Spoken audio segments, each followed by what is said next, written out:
বৃষ্টির দিনে খিচুড়ি আর মাংস কি মজা, তাই না? আর এরকম বৃষ্টির দিনে পাতলা খিচুড়ি খেতে কে কি পছন্দ করেন বলুন তো? আমার তো অনেক বেশি পছন্দ। আসসালামু আলাইকুম, কেমন আছেন সবাই? আশা করি সবাই ভালো আছেন। আমরাও আলহামদুলিল্লাহ ভালো আছি। আর এটা কয়েকদিন আগের ভিডিও, তখন আমি আমার বাবার বাড়িতে ছিলাম আর এখন তো শ্বশুর বাড়িতে এসে পড়েছি। আর গত 6 বছরের রোজায় কখনোই আমাদের বাড়িতে যাওয়া হয়নি বিভিন্ন ব্যস্ততার কারণে। এবছরই প্রথম রোজায় আমাদের বাড়িতে যাওয়া, আর অনেকদিন থাকা হলো। বেশ ভালোই লেগেছে সবার সাথে রোজায় থাকতে, ইফতারি করতে। বলতে গেলে বিয়ের পর 6 বছরে প্রথম আমার বাবার বাড়িতে প্রথম রোজা। তো ওই দিন সকালবেলা আকাশ মেঘলা ছিল আর প্রচুর পরিমাণে বৃষ্টি ছিল। তো আমরা সবাই মিলে ঠিক করলাম আজকে আমরা রেগুলার যেগুলো দিয়ে ইফতারি করে ওইগুলো না খেয়ে যদি ভিন্ন কিছু খাই তাহলে কেমন হয়। আর রেগুলার এক খাবার খেতে ভালো লাগে না। আর সবাই মিলে ঠিক করলাম বৃষ্টি যেহেতু হচ্ছে তাহলে খিচুড়ি খাওয়া যাক। আর খিচুড়ি সবারই অনেক পছন্দ, বিশেষ করে আমারও অনেক পছন্দ।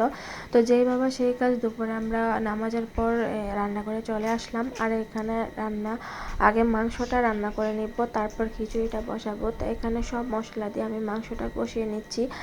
এখানে মাংস কষানো শেষ, তারপর আমি ঢাকনা দিয়ে দিলাম। আর আজকে মাংস রান্না করব আলু দিয়ে, তাই আলুটাও দিয়ে নিচ্ছি। আলু দিয়ে ভালোভাবে কষাবো, ভালোভাবে কষালে খেতেও ভালো লাগবে। এখানে কষানো শেষ, আমি পানি দিয়ে একটা চুলায় বসিয়ে দিব। আর এখানে খিচুড়িটা আমি বসিয়ে নেব। এখানে খিচুড়ি বসানোর জন্য যা যা লাগে পেঁয়াজ, মরিচ, টমেটো সব কিছু কেটে নিয়েছি। আর এখানে যা যা মশলা লাগবে যেমন এলাচ, দারচিনি, আদা বাটা, রসুন বাটা সব কিছু দিয়ে খিচুড়িটা এখানে বসিয়ে দিব। আর আজকে খিচুড়িটা আমি হাতে মেখে বসাবো। এটা অনেকভাবে রান্না করে থাকে, তবে আমরা হাতে মেখে বসাই, কারণ হাতে মেখে বসালে আমার কাছে খেতে বেশি ভালো লাগে। কার কাছে কেমন লাগে জানি না, কিন্তু আমার কাছে ভালো লাগে। এখানে আমি 3 ধরনের ডাল, যে মসুর ডাল, মুগ ডাল এবং চাল নিয়েছি। এখন সবগুলো উপকরণ আমি ভালোভাবে মিশিয়ে এখন আমি এটা বসিয়ে দেব।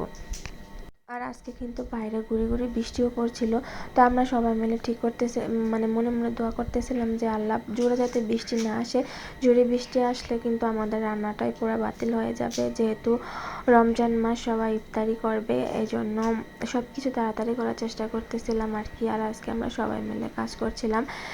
সবাই মিলে কাজ করলে সবার কষ্টও কম হবে, প্লাস কাজটাও তাড়াতাড়ি হবে। আর এখানে আমি সালাদও রেডি করে নিচ্ছিলাম। আর আজকে আমরা মাটির চুলা রান্না করতেছি। মাটির চুলা রান্নার স্বাদটা কিন্তু অন্যরকম। আর যদি আমরা গ্যাসে রান্না করি না কেন, মাটির চুলা রান্নার কাছে এগুলা কিছুই না।